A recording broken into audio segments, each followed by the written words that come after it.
CGTN, China Global Television Network.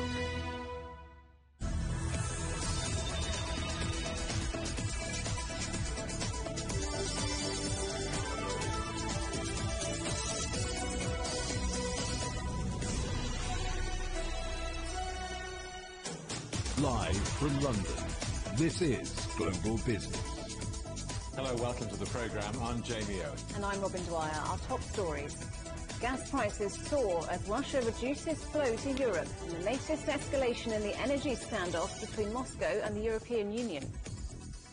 Our other headlines: Ukrainian forces strike a key bridge in the occupied city of Kherson. It's a crucial supply route for Moscow to reach its troops.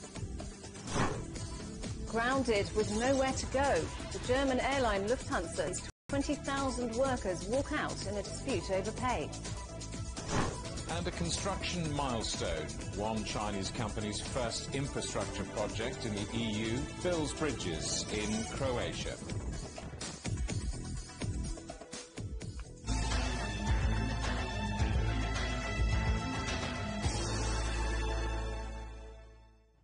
Russia is tightening the squeeze on its gas flow to Europe in a move which threatens to leave the continent short of critical supplies ahead of winter. Moscow's state-owned Gazprom has reduced gas deliveries to Germany through the Nord Stream 1 pipeline to a fifth of its total capacity.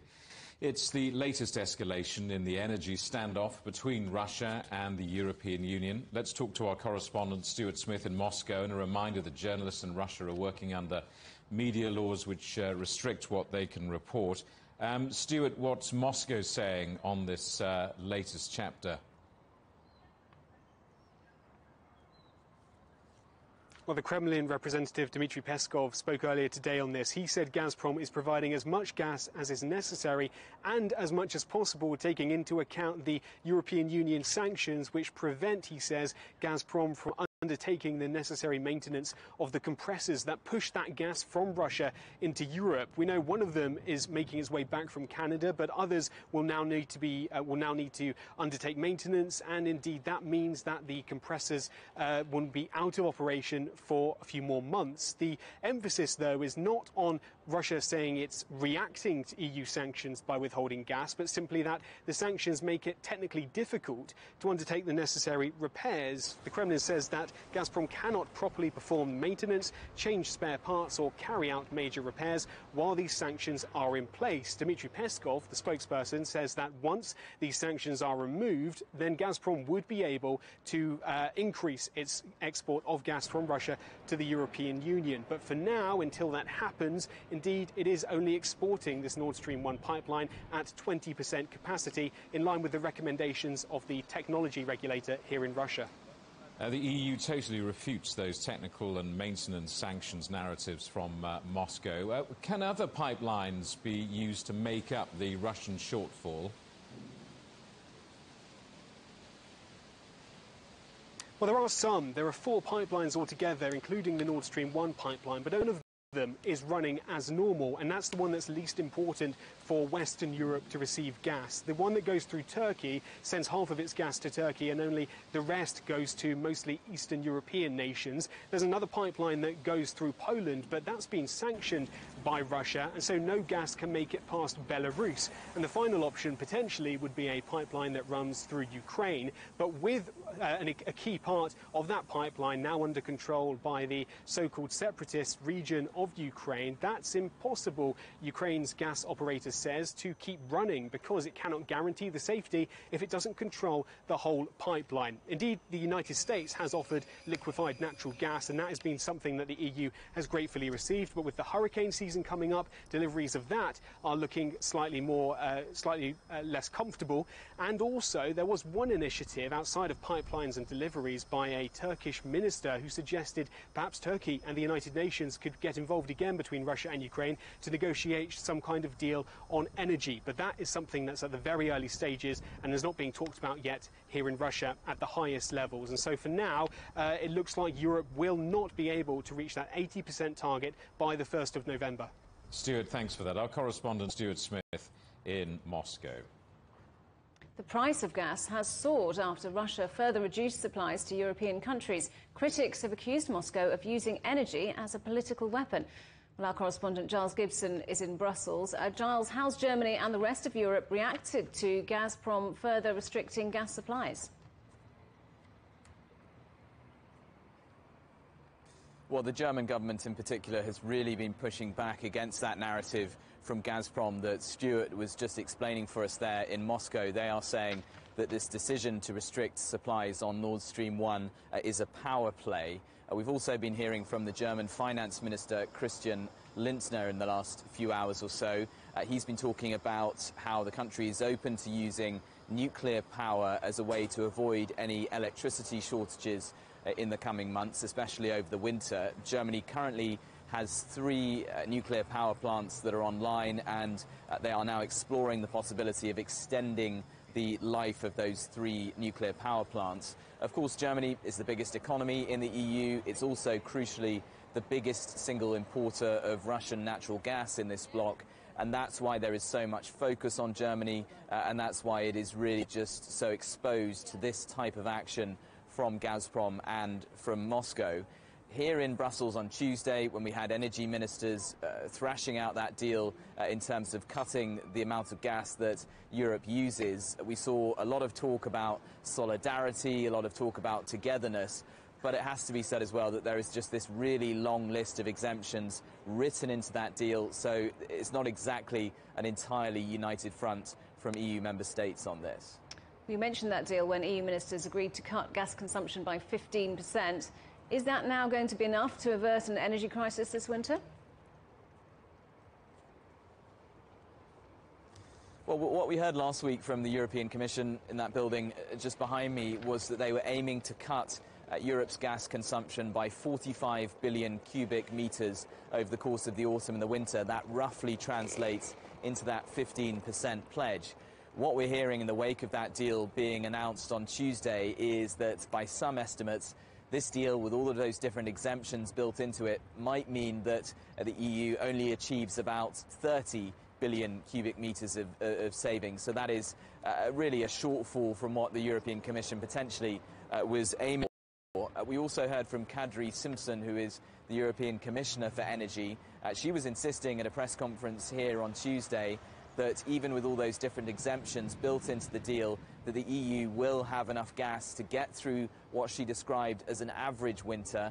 But there are now fears that if we get a much longer, a much colder winter than average, then, this deal just simply doesn't go far enough. The bottom line really here for EU officials and for leaders across Europe is to avoid a couple of things. They want to avoid any sort of disruption to industry, which of course would then have shockwaves across the European economy. And they really just want to avoid the nightmare scenario, which is potentially having European citizens facing shortages and not being able to heat their homes as much as they would want to or need to this winter.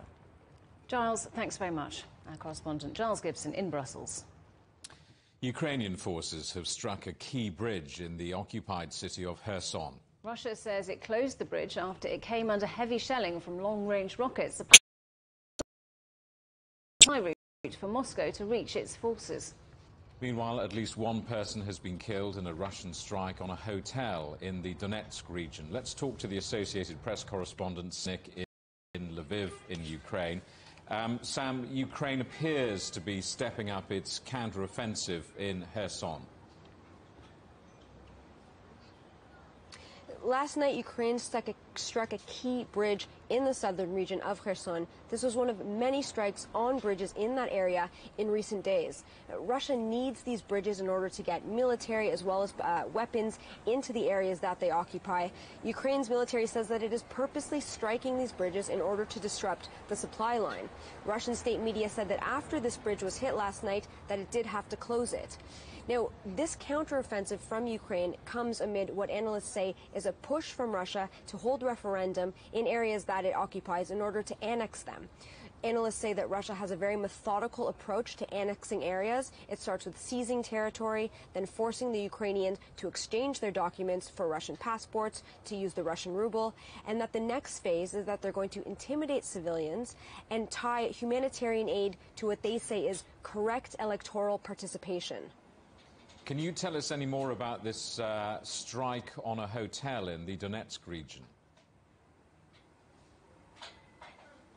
At 7 o'clock this morning, a two-story hotel was struck in Bakhmut in the east. This is according to emergency services in Donetsk. They say that at least 2 people were killed and 3 people were injured. This is part of Russia's push in the east to try and gain more territory. They've been concentrating their efforts there for many months. The president's office said today that at least 15 settlements and villages in Donetsk have been hit in the last 24 hours. And strikes are continuing across the country. In the northeastern city of Kharkiv, authorities say that the city was shelled last night. And in the southern region of Mykolaiv, the head of the region there said that at least 21 rockets hit that area just in the last day. Some cautious optimism as preparations continue for the first blockaded grain ships to leave Ukraine's ports.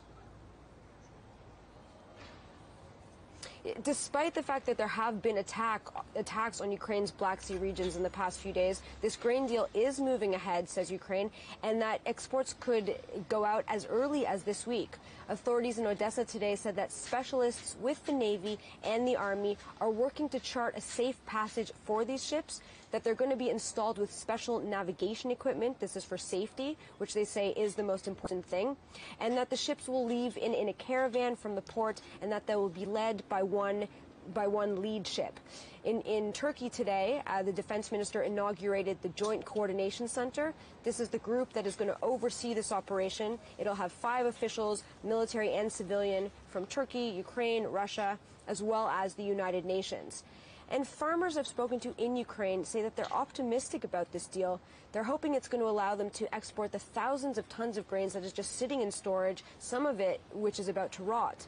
But I spoke to one farmer today, Oleg, in the east, who didn't want to be named further for security reasons. And he said that he's worried about next year's crops, that his fields are catching fire from the missiles that are coming down, and that he is risking his life right now to continue farming under these bombs. Sam, thanks for that. Sam Mednick from the Associated Press in Ukraine. McDonald's is supersizing the price of a cheeseburger in the UK for the first time in 14 years. The 20% increase now means you'll pay $1.43 for the iconic burger. The fast food chain blames soaring inflation for the price hike and warned that other menu items will also see their costs rise in the coming months. Credit Suisse has appointed Ulrich Korner as its new chief executive as it overhauls its structure amid mounting losses and a series of scandals. The Swiss bank posted second quarter losses of over $1.6 billion, with revenue dropping 29% compared with the same period a year ago. Deutsche Bank posted a better-than-expected 51% rise in profits for its second quarter, thanks to higher investment banking revenues. Germany's largest lender said it was dropping its cost target for this year and warned it may miss a key profit target due to inflation and the energy crisis. Mercedes-Benz also enjoyed a strong second quarter with earnings up 7.4%. The German car maker says it plans to boost its supply chain by dealing directly with semiconductor makers and encouraging more cell production to move to Europe.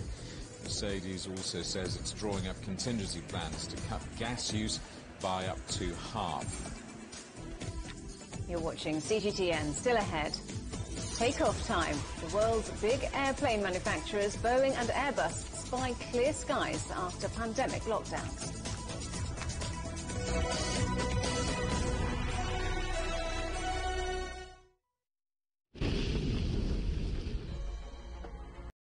What I show of China is what I really experience in China, and it's very different to what people in the West experience in China.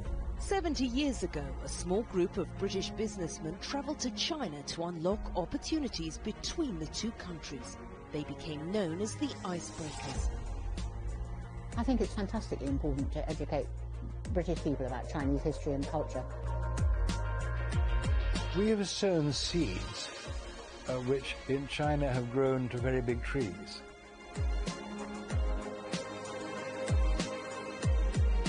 The values of horsemanship, respect, responsibility, compassion can be extended to all relationships.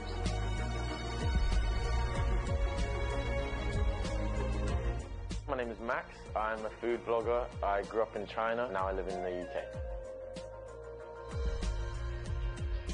We deserve respect, and the Chinese people with their own culture also deserve respect. For cross-cultural understanding, I think food is a really good place to start. I hope to spread awareness of all the different cultures within China. I think there's a lot to share. Just understanding between cultures, I think time and patience is of course important, but the most important thing is responsibility.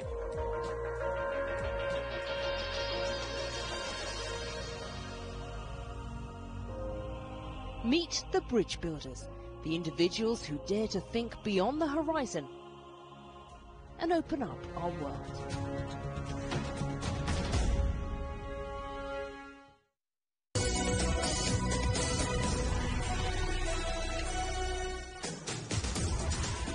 Welcome back to Global Business Europe.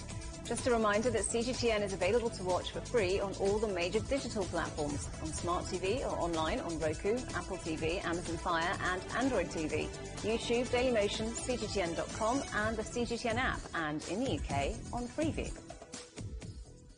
More than 20,000 ground staff at the German airline Lufthansa are on strike in a row over pay. The walkout has forced more than 1,000 flights to be cancelled, adding to travel chaos during the busy summer holiday season. Well, our correspondent Trent Murray is at Berlin Airport. Trent, what can you tell us about today's strike? Yeah, Robin, this walkout by the ground staff has effectively crippled Germany's flag carrier Lufthansa. There is just cancellations right across the board, and that has left over 130,000 passengers now either having to wait it out and get rebooked until this strike ends, or to try and find an alternate route to get to their official or eventual destination. Of course, Lufthansa, Germany's biggest airline, it is a major airline that not only connects Germany but also Europe, and so what we are now seeing is all of these passengers trying to rebook where they can. There's been long queues at places like Frankfurt and Munich Airport, where those two hubs are for the airline. But of course, then the problem is there may be long queues, but then there's very limited staff on site because, again, it is ground crews that have walked out. So the airline is really pleading with people that if they do need to communicate with the group, to try and change their ticket, to either do it over the telephone or online. So queues at Frankfurt Airport, a major hub, as you say. What knock-on effects, if any, will the strike have? Well, I mean, when you look at the arrivals and departure board, you will see that there are just cancellations, of course, on Lufthansa services all over the world, you know, Shanghai, Hong Kong, New York, Los Angeles, Singapore, the list goes on. But then the other issue, of course, is, as you say, Frankfurt is really a hub. It's not really the end destination for most passengers. Normally they will transfer there onto other services to, you know, go to Italy or to Greece or to France. And that also includes many of Lufthansa's airline partners in Star Alliance. That alliance, again, includes Air China, Singapore Airlines, United Airways from the US. And so those services now are, while not affected by the strike directly, trying to desperately rebook passengers if needed, because when their passengers arrive in Frankfurt, well, they may not necessarily have anywhere to go, because there, of course, is not a Lufthansa aircraft taking off ready to take them to their next destination. So the ripple-on effect of this industrial action, of course, is hurting not just Lufthansa passengers, but those that have bought tickets with their code share partners. And the airline is saying there is probably going to be a significant backlog as they try to work through, as I say, 130,000 passengers which have faced disruption today. So are staff's pay demands going to be met by Lufthansa? Well, the rhetoric from both sides effectively shows that they are both digging in. The union says that those ground staff should get a pay rise of 9.5% in order to battle that roaring inflation which we are seeing across Europe. Lufthansa, for what it's worth, says that their staff already are paid very well and that the conditions are good, and that they think 9.5% is just too high. And so trying to get the two back at the negotiating table is obviously seen as key. It's worth noting Lufthansa really slamming the unions today for the disruption disruption that they say they have caused with this strike. Let's have a listen to how the union responded to that. The last offer Lufthansa made was not sufficient to avert the strike. Lufthansa also did not improve its offer in recent days, and so the employees see the necessity to go on strike today. For weeks we have been seeing an immense workload at airports across Germany, and so this is a clear signal from the employees. And of course we are in the middle of the summer peak. The airports are very busy already. When you add on this industrial action, the backlog of passengers there, and the fact that school holidays are starting this week in Germany, Lufthansa is saying it is going to take a good schedule and clearer skies. Trent, thank you very much. That's our correspondent Trent Murray reporting from Berlin Airport. Boeing expects to return to free cash flow this year as it prepares to resume deliveries of its 787 Dreamliner jet after manufacturing floors paused deliveries. The US planemaker's shares rose 3.6% in pre-market trading as it recovers after 2 years of travel chaos caused by the pandemic. Well, Rob Morris is the global head of consultancy for aviation analytics company Ascend by Cirium. Rob, welcome. Good to see you. Well, what's your take on these results? What do you make of them? Yes, good afternoon, Jamie. To be frank, I thought they were somewhat unremarkable. For sure, they talk about the return to positive cash flow, but I think we were hoping for a bit more positive news on the 787. They talk about resumption of deliveries, but they weren't able to give us a date for that. They also talked about resumption of 737 MAX deliveries in China, the last jurisdiction which hasn't been able to take delivery following the groundings back in 2019. But they can't give a date for that, and they indicated that they're holding inventory of nearly 300 737 still, which will take them through 2024 to clear. So in the commercial market terms, pretty unremarkable, I thought. Just give us a bit of context on this. I mean, how damaging has the pandemic been for these two companies, and what difficulties still lie ahead? Well, the pandemic has obviously impacted demand fundamentally from the passenger perspective, but Airbus and Boeing have been able to continue to maintain deliveries, albeit at lower rates. This year, we were expecting Boeing to deliver maybe 550 aircraft. To give some context there, in 2018, just pre the MAX grounding, they delivered over 800 aircraft. Airbus around 720 this year, although I expect later on their guidance may reduce a bit there compared to 800. The big challenge both face right now is supply chain. It's not really pandemic driven, it's more as a consequence of the conflict. But the supply chain is challenging right now for them. Engine deliveries are being delayed, and that's delaying deliveries of their core single aisle A320 and Boeing 737 MAX programs. Rivalry between these two companies is legendary. Who would you say is on top at the moment? I think Airbus probably have a significant lead. When one thinks about market share for these two, one tends to think about backlog, and if one looks at our Cirium Fleets database, we can see that currently between them they share a backlog of around 12,000, just over 12,000 commercial aircraft, but Airbus have 7,000 to Boeing's 5,000, so about a 60-40 market split in favour of Airbus right now. Rob, good to see you. Thank you very much for coming on the programme. Rob Morris at the aviation analytics company Ascend by Cirium. Thank you very much. The Federal Reserve is set to announce its latest move to battle US inflation, which is at a 40-year high of 9.1%. The central bank raised interest rates by 0.75 percentage points last month, and a similar hike is expected as it tries to cool the economy. Well, our correspondent John Terrett is in New York. So, John, not long now till we hear from the Fed. What's it going to do? I know, Robin, Jamie, always very exciting here. It's a very big economic day, very big earnings week in North America. So lots of focus, I think, on Wall Street at the moment and on Washington, D.C. Yes, we expect, Wall Street is expecting a 75 basis point hike when the news comes in at 18 hours GMT in just under 2 hours from now.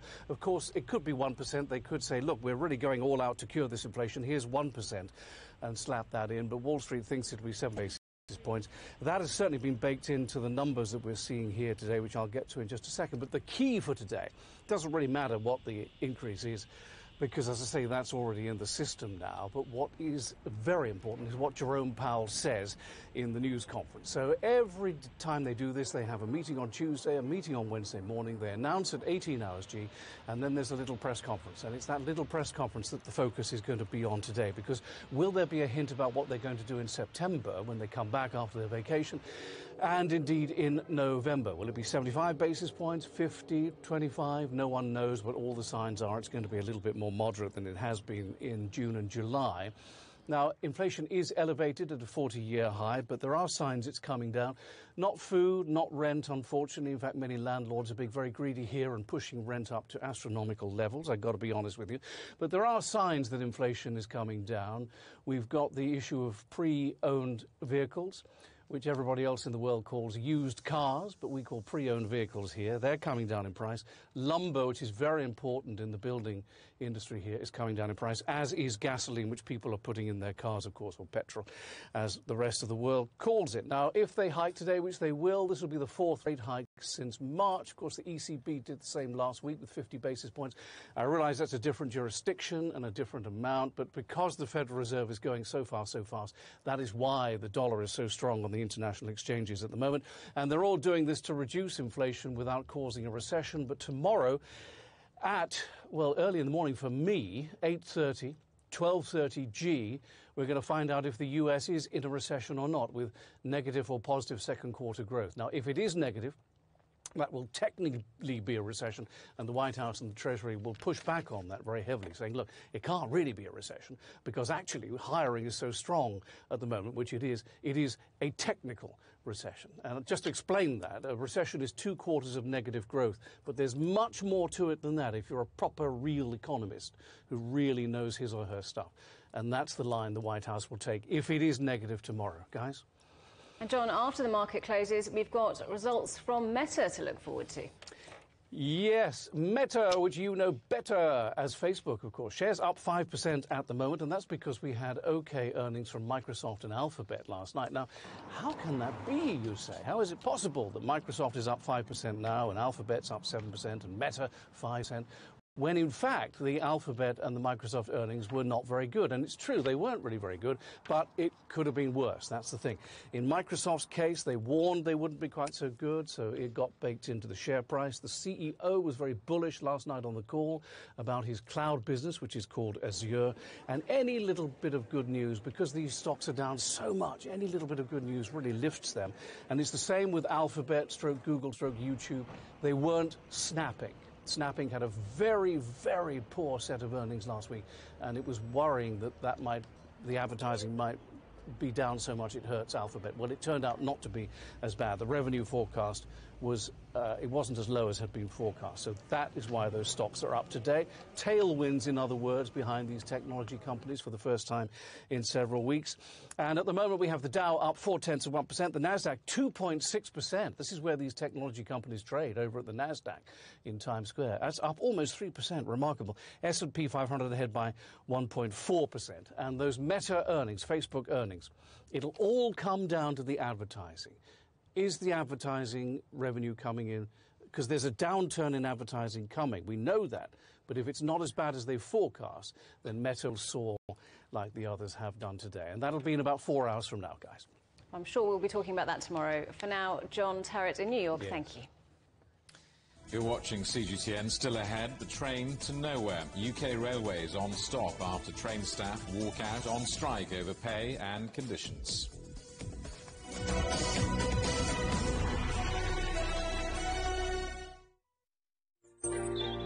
Ever wondered what's the difference between a bear and a bull market? Where are the cash cows? And who are the lame ducks? And what exactly are black swans? Grey rhinos? And unicorn companies? Make sense of it all with Global Business, only on CGTN. There's a new agenda for a new world, accelerating change in almost every part of our lives. It's shifting the norms of how we work, travel, and connect. how we think, interact, and develop. It's a new reality, a new agenda with me, Juliet Mann.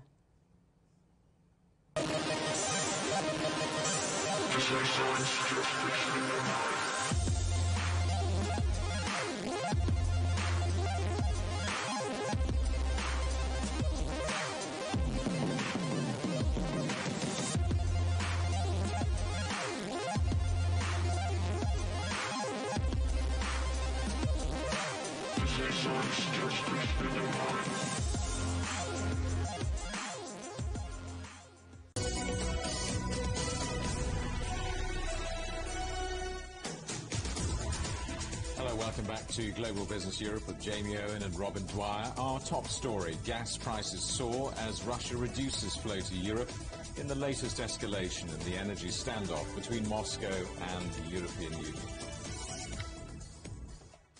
Well, let's talk more about that now with Leon Izbicki, who's a natural gas analyst at Energy Aspects. Welcome, Leon. So Russia threatened to reduce gas supply, and it's now gone through with its threat. This really does mark an escalation in this standoff. Yes, absolutely. We're looking at the fact that only around 20% of the capacity on Nord Stream 1 is actually flowing at the moment, together with the restrictions that are in place on flows via Poland, where Russian sanctions effectively prohibit any flows via Poland into the European market. And what we're also seeing is that Ukrainian flows are essentially below capacity, meaning that it just further alleviates the tightness on the European market. So where will Europe be getting its energy from now? Well, I mean, we're looking on the European balance for European markets at a situation in which these high prices mean that pretty much every supply side lever has already been exhausted for the European continent. We are drawing as much LNG cargoes away from the global balance as possible. Europe is also in a situation now in which on the demand side, it is essentially curtailing industrial production, industrial demand, in addition to actually phasing gas out of the power sector and replacing it with coal due to the high prices. So all of that means that in the immediate short term, the only way for Europe to actually deal with further reductions potentially in Russian flows is via demand-side management and potentially rationing. And what does this mean for the planned EU reduction on Russian gas use? Will European countries be able to save enough supplies now to allow that cut to happen? So I think the cut that has been announced in terms of the voluntary cut, it's quite uncertain exactly how European countries are going to save more gas on a voluntary basis than what the market and the high prices are already doing at the moment anyways, with respect to curtailing industrial production, with respect to curtailing gas use in the power sector. So the main novelty really was for the European Commission to actually step in and mandate, in case of a union-wide emergency, rationing programs throughout the whole of Europe and to be able to coordinate this. Now, this should be enough and sufficient for Europe to deal with a severe crisis such as a complete halt of Russian flows, but it also has significant economic ramifications, as more industrial shutdowns will need to be mandated in order to maintain security of supply in such an eventuality. And this reduction in supply will be causing pain for Russia as well, because they'll be losing money on lower gas sales. Can they afford it? Well, for Russia, it's not really that much of a problem, really, simply because, yes, they are having a negative impact on revenues. Metric decrease in terms of their gas sales into the European market. But what we have seen up until now is that the price increases that we have seen in Europe actually more than offset those volumetric decreases and their negative impact on revenues, which means that overall revenues for Gazprom are actually still quite significantly higher compared to, for example, the 2021 or 2020 averages. Okay, Leon Izbicki from Energy Aspects, thank you very much for talking to us today. Thank you. A powerful magnitude 7 earthquake has struck the Philippines, killing several people and injuring dozens. It set off landslides and damaged hundreds of homes, with strong tremors felt as far away as the capital, Manila. Our correspondent Gretchen Malalad reports. Wednesday's quake was the strongest recorded in the Philippines in years. The magnitude 7 earthquake jolted parts of the island of Luzon and left a trail of death and destruction. The Office of Civil Defense reported 5 deaths and more than 60 injuries. The earthquake has set off landslides which killed 4 people in the provinces of Benguet, Kalinga, and Cagayan. 1 fatality was due to falling structure in Abra. The epicenter of the earthquake was in the province of Abra. Strong aftershocks can still be felt in the province, and residents to spend the night outdoors or in open areas. According to the Philippine Volcanology and Seismology, a major earthquake like this might produce many aftershocks over the course of the following days and could even continue for months. So residents are not taking the risk to sleep inside their homes. Local officials have been setting up tents where residents can spend the night. Aside from damaged houses, buildings, schools, churches, and roads were damaged. There are a couple of roads that were closed, and power and communication lines are now being restored. Local government units and the national government responded quickly. President Ferdinand Marcos Jr. immediately ordered the dispatch of rescue and relief teams in provinces affected by the earthquake. Gretchen Malalad, CGTN, La Union Province. Spain's summer of wildfires shows no signs of abating. While some have been brought under control, there are still a number of active fires across the country. Our correspondent Rahul Pathak went to one town to see the devastating aftermath. This is what's left after a 3-day wildfire destroyed more than 2,500 hectares in the town of Humanes near Guadalajara. The fire may have ended. The emergency services say the area remains at high risk. This scorched earth is part of the estimated 200,000 hectares that's been destroyed by fires in Spain this year. At its height, the inferno forced up to 1,000 people to leave their homes. One pilot for the emergency services had a lucky escape after his helicopter crashed whilst trying to fight the blaze. One firefighter admits that fighting these wildfires has proved to be a bigger challenge than in previous years. Wildfires this year are more difficult to deal with. It's harder to predict their evolution, harder to reach them and extinguish them. We really feel it's different now. Before, we could extinguish fires like this more easily, but now they spread like gasoline. Well, as you can see, I'm standing in an area that was particularly badly hit. This used to be an area full of lush shrubland, but now it's just ash as far as the eye can see. Meanwhile, many more forest fires continue to ravage large parts of Spain.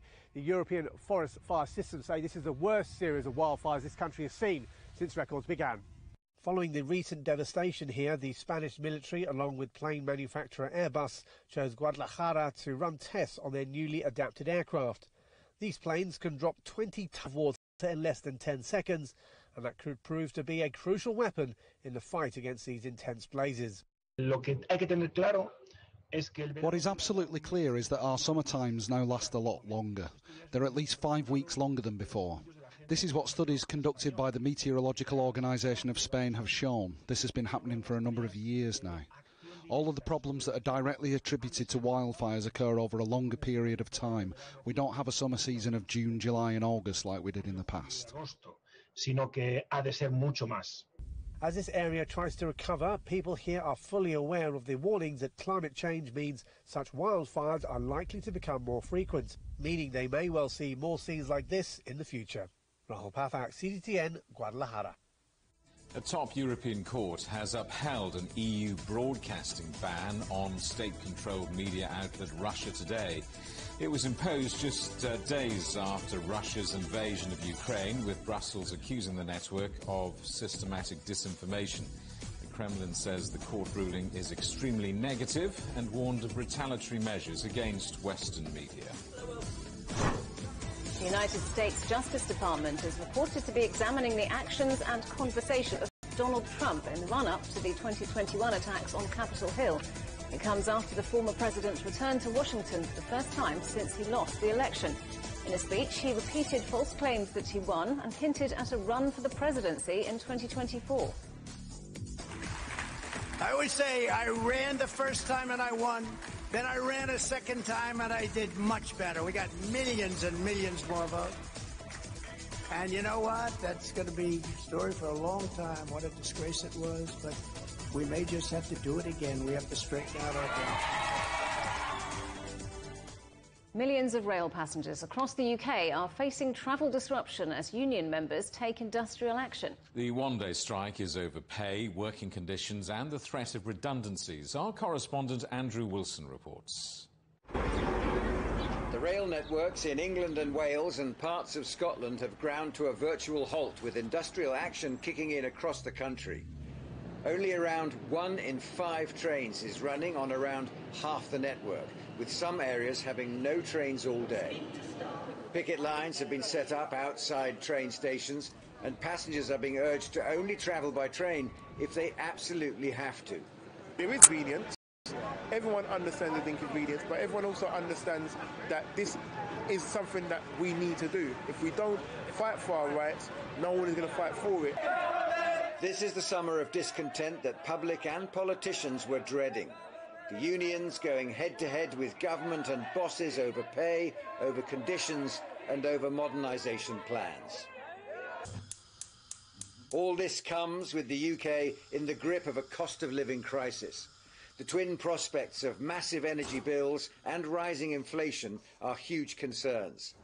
Public services are stretched and unions are pushing to insulate their members.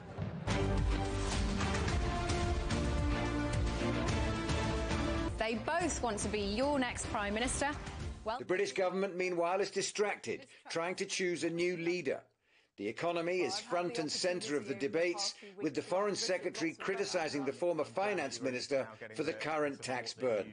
We are currently projected to head for a recession. We've currently got the lowest projections of growth rates in the G7. The problem we have, the biggest problem we face, is a lack of economic growth. Rishi Sunak has announced one change of position. He will now cut VAT on fuel bills if he wins. Otherwise, he's sticking to his guns on corporation tax. Is it reasonable to ask the biggest companies in the country to pay a bit more tax? They still will pay a very generous rate of tax compared to most other countries, so it's very competitive and fair. But I think it's reasonable to ask them to contribute to helping us fix the problem. Another casualty of the strikes could be thousands of Euro 22 supporters hoping to watch Germany play France on Wednesday night. Fans are said to be getting rid of their tickets rather than try to travel to the town of Milton Keynes. Andrew Wilson, CGTN. US President Joe Biden says he's ready to get back to work after testing negative for COVID-19. Biden, who tested positive last week, spoke to staff in the Rose Garden as he returned to work in the Oval Office at the White House. I've just tested negative for COVID-19 after isolating for 5 days.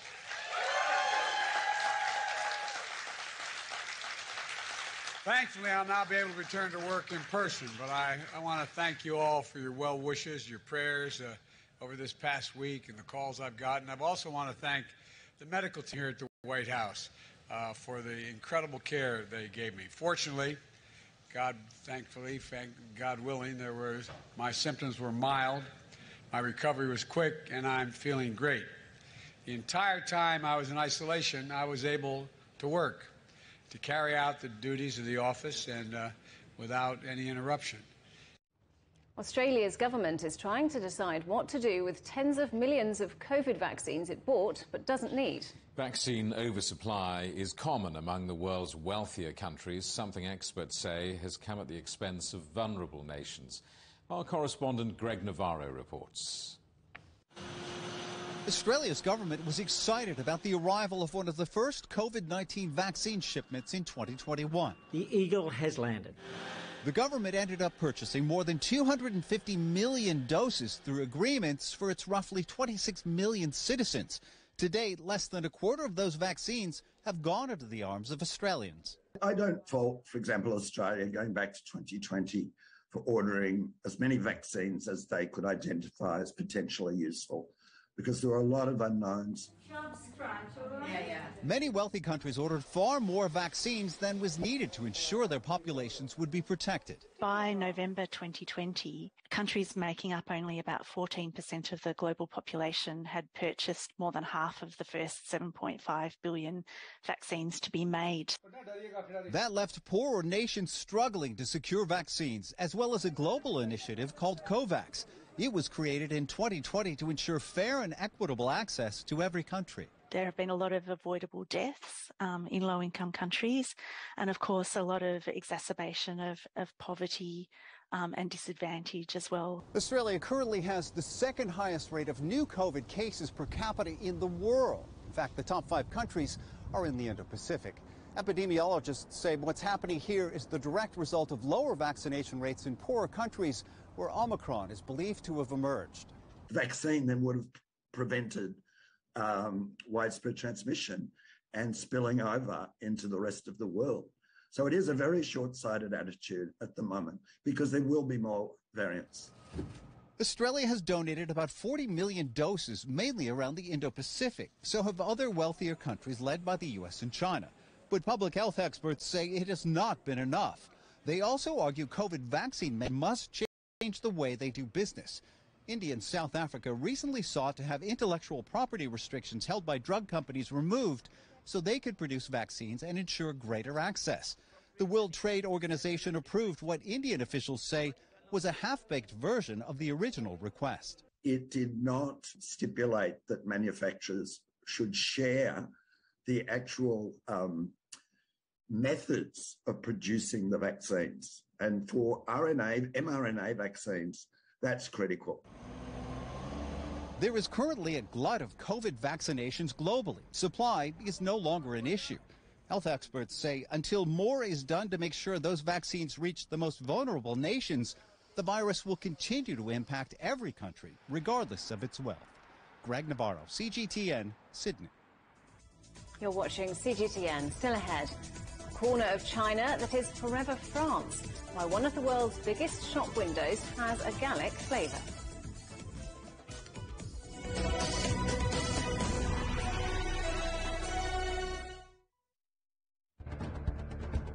Events have consequences. Words create impact. Unprecedented scenes that we saw. The is now well and truly underway. Parts of southern Europe remain in a state of emergency. Context gives meaning. People make history. Far more than 1,000 people have come here today. But authorities are still on high alert. So now we've actually become the border on this road. A complex world demands a comprehensive view. But with the cleanup efforts more or less under control, the economic impact is bound to ripple across the country. There's plastic pollution everywhere. Because the world today matters for your world tomorrow. This is the living area of the crew. The focus is firmly on future technologies. Well, this is something completely different. The world today, every day on CGTN.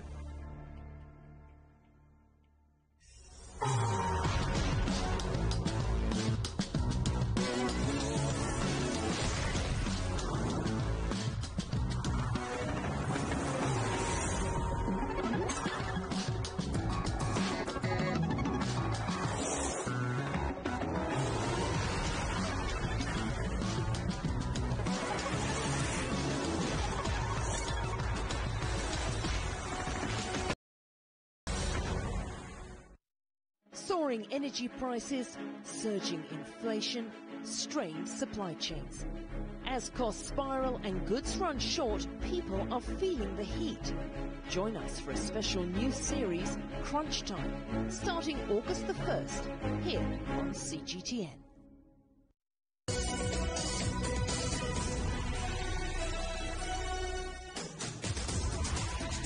Welcome back to Global Business Europe.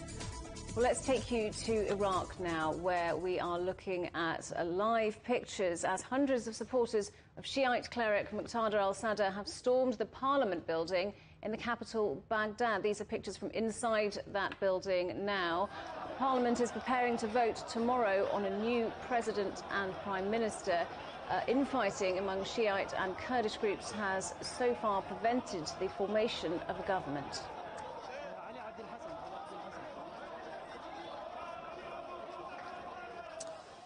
Now, it's a construction milestone for Croatia and China, the opening of a new bridge connecting the city of Dubrovnik with the Croatian mainland. It's also the first infrastructure project built by this Chinese company on EU.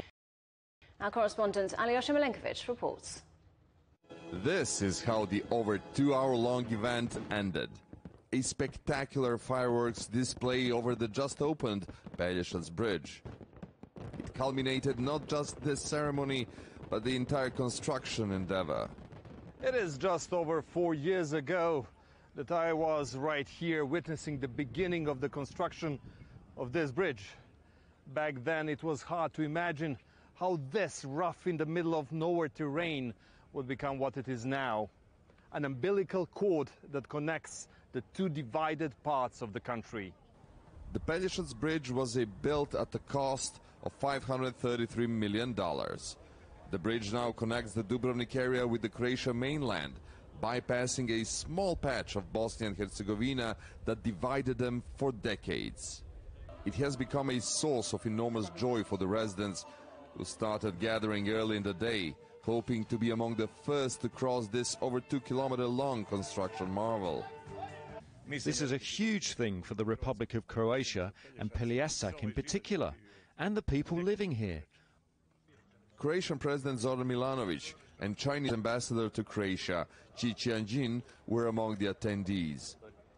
This is the first infrastructure project the Chinese company built on the EU territory, and as such is a milestone project. In addition, this bridge could be regarded as a good example for trilateral cooperation between China, Croatia, as well as EU countries. Chinese Premier Li Keqiang addressed the ceremony via recorded video message. He hailed the bridge's significance for China's ties with the European Union. The bridge is a reflection of cooperation between China and the EU. The Chinese companies won the public tender in a tough competition and followed EU rules. In his closing remarks at the ceremony, Croatia's President Zoran Milanovic acknowledged the significance of Packable Bridge in uniting two parts of the country for the first time in its history. He called on the nation to unite in the wake of global turmoil and to rely on its own strength. Nobody would ever give us anything for free. The Packable Bridge was mostly financed with EU money, but in fact it's our money, which we paid dearly. The Packable Bridge has been open since Tuesday evening. In decades to come, this landmark will perform its primary purpose to connect people. Aljoša Milenković, CGTN, at the Packable Bridge. The cost of living in New York has soared to a new high, with the average rent reaching $5,000 a month for the first time. During the early months of the pandemic, landlords offered discounts, but now they're trying to recoup their losses. Prices are being pushed up and tenants are being pushed out. Our correspondent Will Denslow reports. Waking up to views of the city that never sleeps doesn't come cheap. This 958-unit high-rise in Long Island City opened at the start of the year. This one-bedroom costs around $4,200 per month. A three-bedroom will set you back around $6,500. It's just difficult keeping up with the prices, and there's also, for the prices to be extremely high, there's a lack of availability. People are getting kicked out of their apartments. They can't afford rent anymore. You know, people are getting evicted and stuff like that. I used to have a $4,000 rent for one bedroom, one bathroom, and right now it's about $450. Despite the steep prices, few apartments are sitting idle. In June, the vacancy rate in Manhattan dipped below 2%, nearly half of what it was a year ago. There was a dip in rents during the height of COVID as demand for apartments went down. That demand has rebounded, and now there's a significant shortage of available apartments at all income ranges on the market, and it's putting a lot of upward pressure on rents. Many employers are calling their workforces back to the office, fueling an imbalance between supply and demand for lodging. The result is higher prices. According to a report from real estate firms Douglas Elliman and Miller Samuel, the average rent price in Manhattan for June hit the $5,000 mark for the first time. That adds up to more than $60,000 in rent per year. It's a trend seen across the city and many parts of the US. Construction projects slowed during the pandemic, and now there's a race to catch up. The pipeline of supply is there, which means that the rents should be topping out very soon, but it will be what happens to the mortgage market, home buying market. With US inflation surging to a nearly 41-year high, this has prompted the Federal Reserve to begin aggressively raising interest rates, a move that may impact people's ability to buy property. When interest rates were lower, it was just generally cheaper and more affordable to buy a home. And now with interest rates going up, many of those people just can't afford a mortgage payment, and so now they're in the rental market. And even greater demand for rentals could further fuel rising prices, closing the door to many prospective renters looking for a great deal in the city. William Denslow, CGTN, New York. For the next few days, one corner of China will be forever France. French wine and Parisian fashion have come to Hainan province as the China International Consumer Products Expo gets underway. Each year it names one country as the guest of honour. This year it's France. Our reporter Yang Chengxi went looking for brands with a bit of je ne sais quoi. There's a lot we've come to expect from France. Good fashion, good cuisine, and of course, good wine. Before I went to the expo, I visited a French wine aficionado in Beijing. You have the West, the East, and the South. Apparently, there are important differences among wine regions in France. There are also very interesting other wines in, other places I've shown you. And I think Chinese have a lot to discover. It's not hard to spot French wine at the Hainan Expo. This business produces wine in the south of France. My winery, with my family, produce wine in the south of France, what we call Rhône Valley, and we produce wine fruity, easy for drink, with high alcohol level. That is really something specific from Rhône Valley. The Chinese customer start to buy the cheapest wine, to drink the cheapest wine, and now they are looking for better. In the huge exhibition halls, there are a lot more French brands to explore.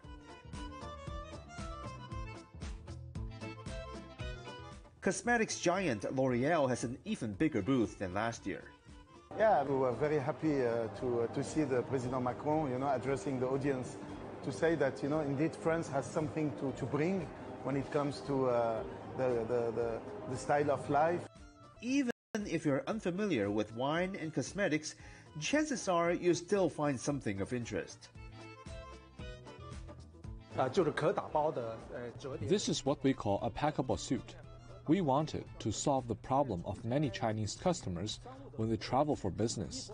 Their suits get wrinkled easily. We have now solved this issue from a technological point of view. This suit doesn't get wrinkly. Be it luxurious or practical, the French wisdom here is, I guess, to live in style. Yang Chengxi, CGTN, Haikou, Hainan Province. In 1969, astronaut Buzz Aldrin made history when he walked on the moon. Now, the jacket he was wearing has also made history by fetching the highest price ever paid for an American space artifact. It went under the hammer in New York, and the bids, well, rocketed up to a sky-high $2.8 million. The jacket displays Aldrin's name tag above the Apollo 11 mission emblem with the American flag on the shoulder. And that's it for Global Business Europe. Thank you for watching. Coming up next on CGTN, it's Africa Live. We'll see you again tomorrow, same time, same place. From all the team in London, goodbye. Goodbye.